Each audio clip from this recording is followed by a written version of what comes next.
Acá empezamos nuestra clase de patología de la vesícula biliar. Estamos observando dos imágenes de vesícula biliar. La macroscopía nos muestra un órgano de superficie lisa que puede ser de color beige o verdoso y una pared muy finita y una superficie en general granular homogénea. A la derecha estamos viendo un corte de la pared de la vesícula biliar donde se observa la mucosa con un pequeño corión. Por debajo de esa mucosa ya tenemos la muscular propia del órgano. Acuérdense que en este órgano no hay submucosa. Y por debajo tenemos acá nosotros tenemos dos imágenes de vesícula biliar. La macroscopía nos muestra un órgano en forma de pera con una superficie externa lisa, brillante, que puede ser de un color verde o puede ser de color beige, amarillento, una pared muy fina y una superficie interna ligeramente granular verdosa. A la microscopía, la mucosa de la vesícula biliar consta de un revestimiento simple de células epiteliales cilíndricas y de una lámina propia de tejido conjuntivo laxo que contiene de manera característica una gran abundancia de profundos recesos o invaginaciones del epitelio. Debajo de esta capa está una capa de tejido muscular relativamente gruesa que es la capa muscular externa. No se olviden que en la vesícula biliar no encontramos muscular de la mucosa ni submucosa. Los haces de músculo liso de la capa muscular están orientados al azar.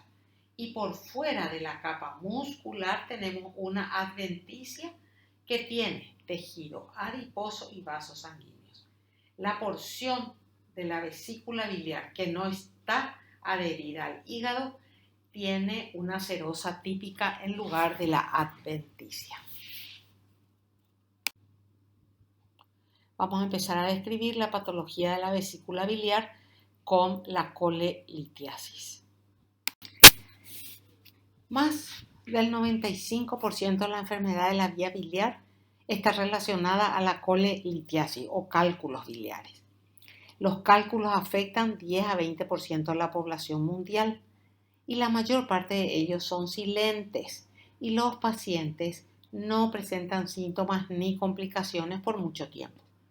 Existen dos tipos de cálculos. Los cálculos de colesterol que están constituidos por más de 50% de cristales de monohidrato de colesterol y los pigmentarios compuestos por sales de bilirrubinato cálcico en su mayor parte.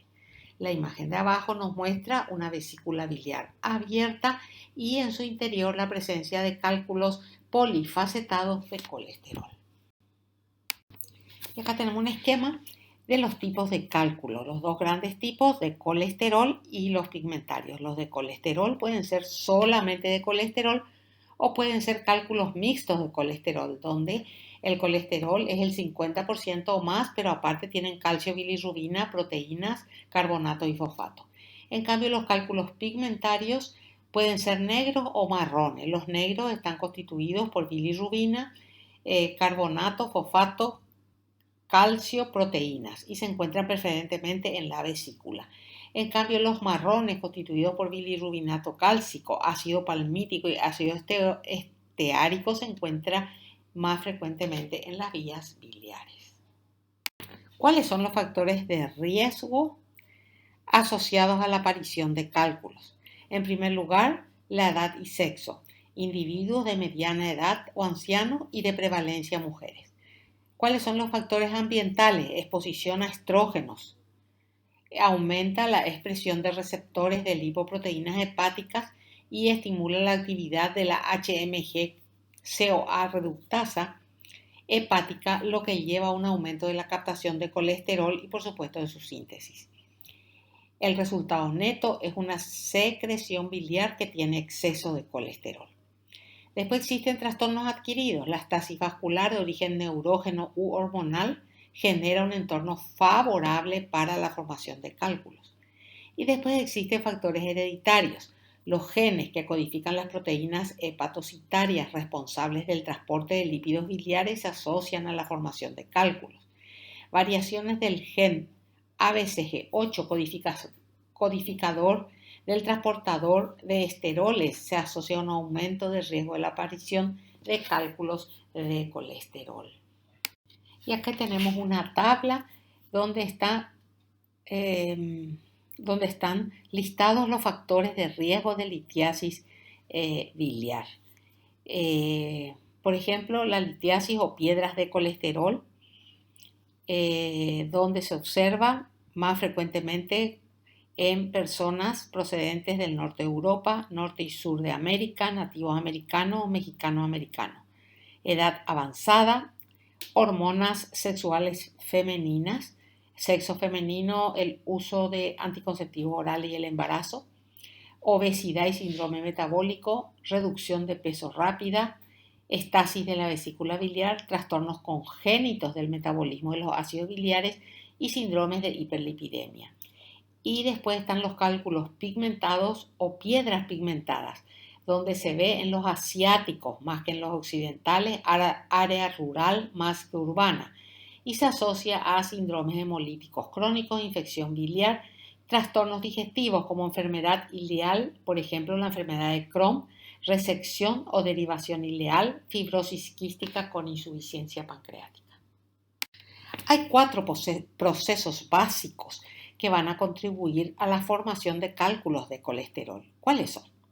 Primero, la sobresaturación de la bilis con colesterol, la hipomotilidad de la vesícula biliar, la aceleración de la nucleación de los cristales de colesterol y la hipersecreción de moco en la vesícula biliar que atrapa los cristales nucleados y conduce a la agregación de más colesterol y a la formación de cálculos macroscópicos.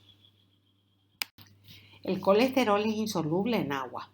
Entonces, el colesterol se solubiliza en la bilis. ¿Cómo?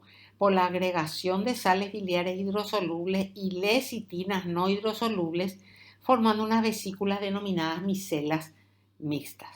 Cuando la concentración de colesterol supera la capacidad de solubilización, entonces en vez de micelas mixtas se van a formar vesículas multilaminares con altos niveles de colesterol. Entonces ahí se va a producir la nucleación, que es el cambio de fase del colesterol de un estado líquido a otro con microcristales, como colesterol monohidrato. Entonces, estos cambios van a impedir la absorción de los lípidos biliares por el epitelio y van a dañar el epitelio, produciendo reacción inflamatoria y, por supuesto, la hipersecreción de mucina en la vesícula biliar. ¿Y qué hacía eso? Atrapar a los cristales nucleados y conducir a la agregación de más colesterol, y ahí se inicia la formación de los cálculos macroscópicos. Los cálculos de colesterol aparecen exclusivamente en la vesícula biliar y el porcentaje de colesterol oscila entre 100% y 50%. Los que tienen menos cantidad de colesterol también tienen porcentajes de carbonato cálcico, fosfato y bilirrubina. En general pueden ser o redondeados o polifacetados de color amarillento y al corte pueden tener una superficie empalizada como estamos viendo en la imagen de la derecha arriba y pueden ser también al corte laminados cuando aumenta el porcentaje de otras sales a más del colesterol.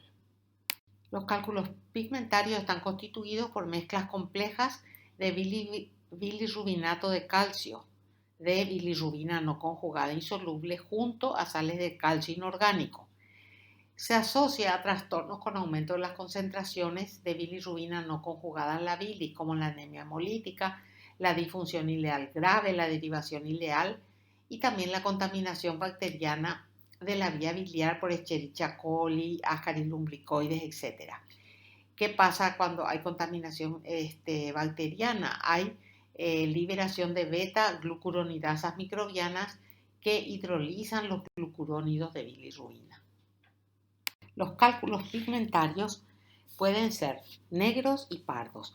Los negros, que tenemos la imagen allá arriba, a la derecha, están constituidos por unas mezclas complejas de sales de calcio de bilirrubina no conjugada y solubles junto con pequeñas cantidades de carbonato de calcio, fosfato cálcico, glucoproteína de mucina y algunos cristales de monohidratos de colesterol. En el 50 al 75% de los casos son radioopacos. No suelen superar los 1,5 centímetros de diámetro. En general son múltiples y son friables. Tienen contornos espiculares y moldeados. En cambio, los cálculos pardos, como estamos viendo acá en la imagen de abajo, a la derecha, tienen la misma composición que los cálculos negros, pero tienen más cantidad de colesterol y sales cálcicas de palmitato y estearato. Son radiotransparentes. Transparentes, ¿por qué? Porque contienen jabones de calcio. Son laminados y blandos, consistencia parecida a la de un jabón. Acá tenemos una tablita que nos muestra las diferencias generales, en líneas generales, entre los cálculos de colesterol y los cálculos negros. Los cálculos de colesterol son transparentes, los negros opacos. Son solitarios los de colesterol, pero pueden ser también múltiples, en cambio los negros siempre son múltiples. La superficie externa de los cálculos de colesterol son lisos, irregulares, en cambio los cálculos oscuros o negros son irregulares. En general son de mayor tamaño los cálculos de colesterol, los negros son pequeños. Los cálculos de colesterol flotan, los cálculos de negros no flotan y los cálculos de colesterol tienen una predominancia de cristales de colesterol, en cambio los cálculos negros tienen cristales de bilirrubinato cálcico. Y abajo tenemos dos ejemplos de cálculos de colesterol a la izquierda y cálculos negros o pigmentarios a la derecha. En la clínica estos cálculos pueden acompañarse de síntomas y producir un cólico biliar, que muchas veces obliga a una intervención quirúrgica, o pueden ser no sintomáticos. Se pueden asociar a colecistitis, empiema, perforación, fístulas, colangitis, colestasis obstructiva y pancreatitis. Ahora vamos a ver los cambios inflamatorios de la vesícula biliar, que pueden ser cambios agudos, crónicos o crónico agudizados. Estas lesiones casi siempre aparecen asociadas a cálculos. Estas colecistitis son una de las indicaciones más frecuentes de cirugía abdominal y su distribución epidemiológica es paralela a la de los cálculos biliares. La colecistitis aguda se produce en el 90% de los casos por obstrucción del cuello o del conducto cístico por un cálculo. Pero también hay colecistitis agudas alitiásicas, que no se observan cálculos obstruyendo el conducto, esta colecistitis aguda litiásica suele observarse en enfermos internados graves y representa solo el 10% de los casos. La colecistitis aguda litiásica se debe a irritación e inflamación química de la vesícula biliar que está obstruida. La acción de las fosfolipasas mucosas hidroliza las lecitinas luminales que se convierten en lisolecitinas tóxicas. La capa mucosa de glucoproteínas que normalmente protege a ese epitelio de la vesícula se ve alterada. Entonces hay una exposición del epitelio de la mucosa a la acción detergente directa de las sales biliares. Las prostaglandinas liberadas en el seno de la pared vesicular distendida contribuyen a la inflamación de la mucosa y de la pared. La distensión puede comprometer la vascularización del órgano. Estos acontecimientos se producen sin infección bacteriana. La contaminación bacteriana se produce en fases posteriores de la evolución.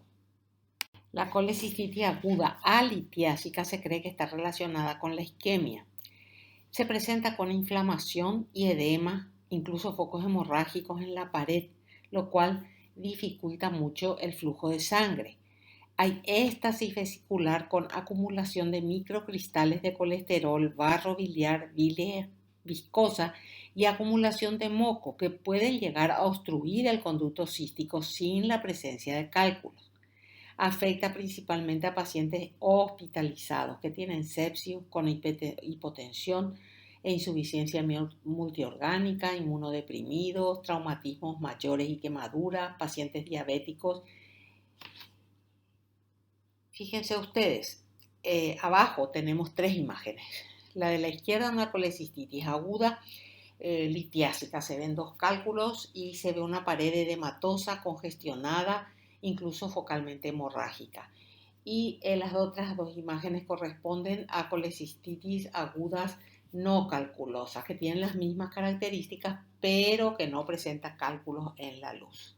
Ambas colecistitis agudas tienen similares aspectos en la microscopía. La serosa suele estar cubierta de un exudado fibrinoso o fibrino purulento en los casos graves. En los casos leves podemos observar una pared engrosada, edematosa e hiperémica, y en los casos más graves podemos tener importante necrosis de la mucosa o de la pared en un cuadro que se llama colecistitis gangrenosa, con perforaciones del órgano. La inflamación predominante es de tipo neutrofílico. Si la invasión por gérmenes es de los tipos que producen gas, entonces como por ejemplo los Clostridium y los coliformes, entonces se puede producir una colecistitis aguda enfisematosa. Las imágenes que estamos viendo, la de la izquierda arriba, esta es una colecistitis aguda leve, congestión, edema, infiltrado inflamatorio polimorfo nuclear que llega hasta el epitelio. Y las otras imágenes muestran importante necrosis de la mucosa con reacción inflamatoria aguda predominante, congestión vascular y edema llamativo.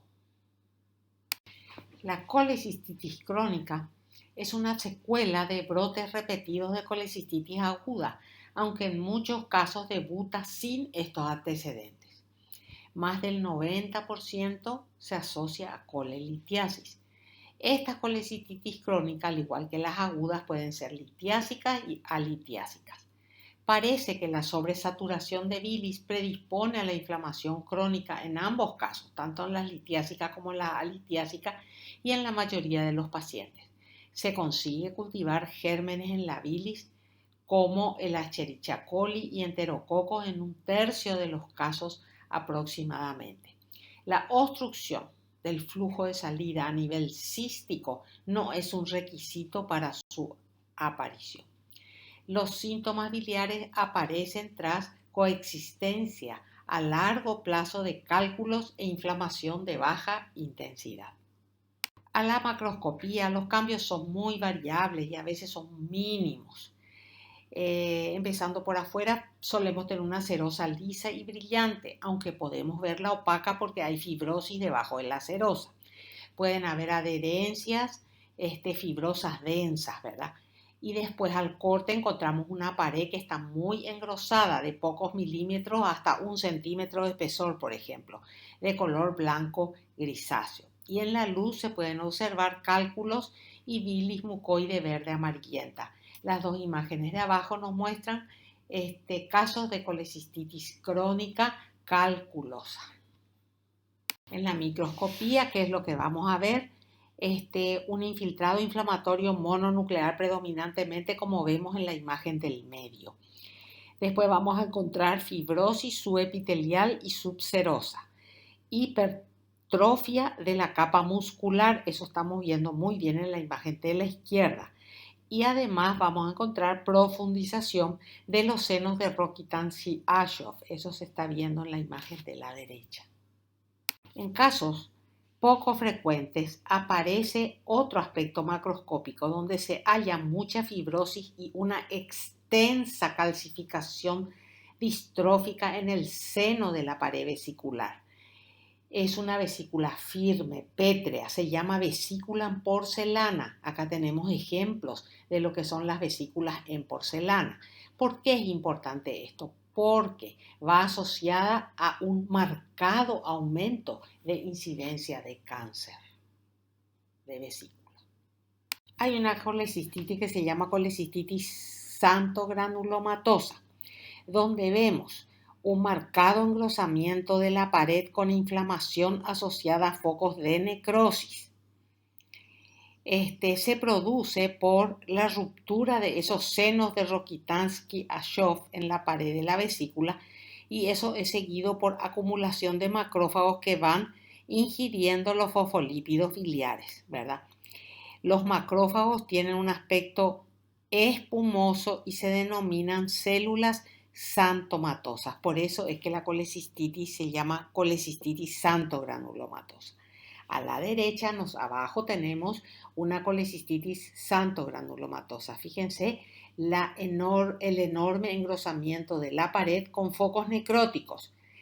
La flecha gruesa me está mostrando un foco necrótico dentro de la pared. Y a la izquierda tenemos la histología con la gran acumulación de macrófagos de aspecto espumoso. ¿Cuáles son las complicaciones de las colecistitis? Sobreinfección bacteriana con colangitis y sepsis, perforación vesicular con formación de absceso local, ruptura vesicular con peritonitis, fístulas bilioentéricas y agravamiento de enfermedades crónicas previas con descompensación cardíaca, pulmonar, renal o hepática. Y para terminar nuestra clase veamos algo sobre neoplasias vesiculares.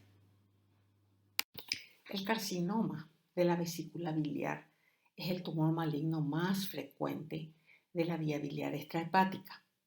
Es mucho más frecuente en mujeres que en hombres, en una relación de aproximadamente 5:1. La incidencia de este tumor va aumentando con la edad. Es una lesión muy agresiva y de muy mal pronóstico, ya que la inmensa mayoría se diagnostica en casos avanzados.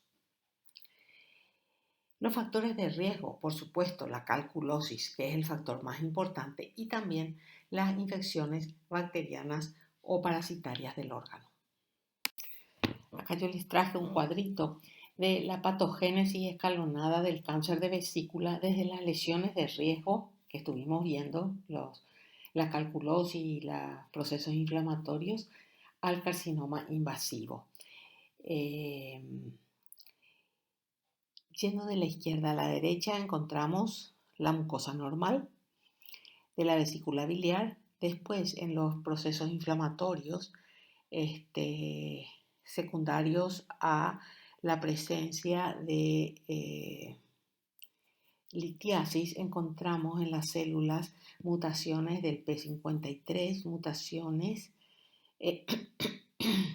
del ácido desoxirribonucleico mitocondrial, sobreexpresión del COX-2 y metilación de los genes supresores de tumores. Después aparecen pérdidas de heterocigosidad en regiones cromosómicas 3P y 8P relacionadas con la displasia epitelial. Luego, en relación al carcinoma in situ, aparecen mutaciones en FIT, la tríada histidina frágil, y la CDKN2A, y mayor pérdida de heterocigosidad en las regiones cromosómicas 9Q, 18Q y 22Q. Y luego aparecen las mutaciones del KRAS en los cánceres invasivos.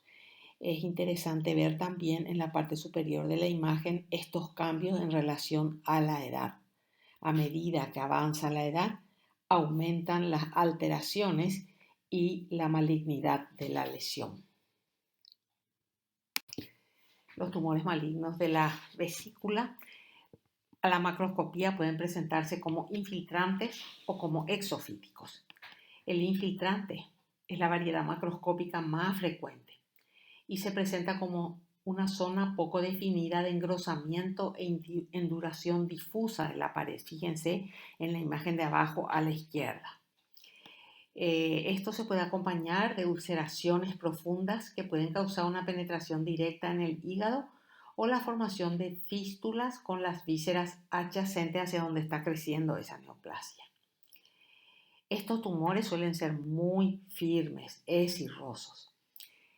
Y después tenemos la variedad exofítica que crece hacia la luz, como estamos viendo en las imágenes de la derecha. Son masas irregulares, granulares, de color beige blanquecino, similares a un coliflor, pero que aparte de ir hacia la luz, infiltran ampliamente la pared. Más frecuentemente, las lesiones comienzan en la zona del fondo vesicular. La mayoría de los tumores de la vesícula biliar son adenocarcinomas, solamente un 5% pueden ser escamosos o una mezcla adeno-escamosos. Se observan también lesiones premalignas y preinvasivas en zonas adyacentes a crecimientos infiltrantes. Abajo, a la izquierda, tenemos un adenocarcinoma ampliamente infiltrante y a la derecha tenemos arriba un carcinoma in situ de la vesícula biliar y abajo una zona de displasia del epitelio de la vesícula biliar. Acá tenemos un corte a menor aumento de un adenocarcinoma infiltrante de la vesícula. Fíjense ustedes la importante desmoplasia y la infiltración por elementos glandulares. Con un mayor aumento estamos viendo la desmoplasia y en el medio la presencia de glándulas con epitelio francamente atípico. Y acá estamos viendo un adenocarcinoma infiltrante moderadamente diferenciado con invasión perineural. El filete nervioso está marcado con una flecha de color amarillo. Estos tumores se diseminan por vía ganglionar, por continuidad o por vía sanguínea, encontrándose metástasis a nivel de hígado, de pulmones, del peritoneo, de los huesos. Acá nosotros tenemos una imagen a la izquierda, una metástasis hepática de un adenocarcinoma de vesícula biliar y a la derecha tenemos la imagen correspondiente. Y con esto terminamos nuestra clase de patología de la vesícula biliar. Muchas gracias.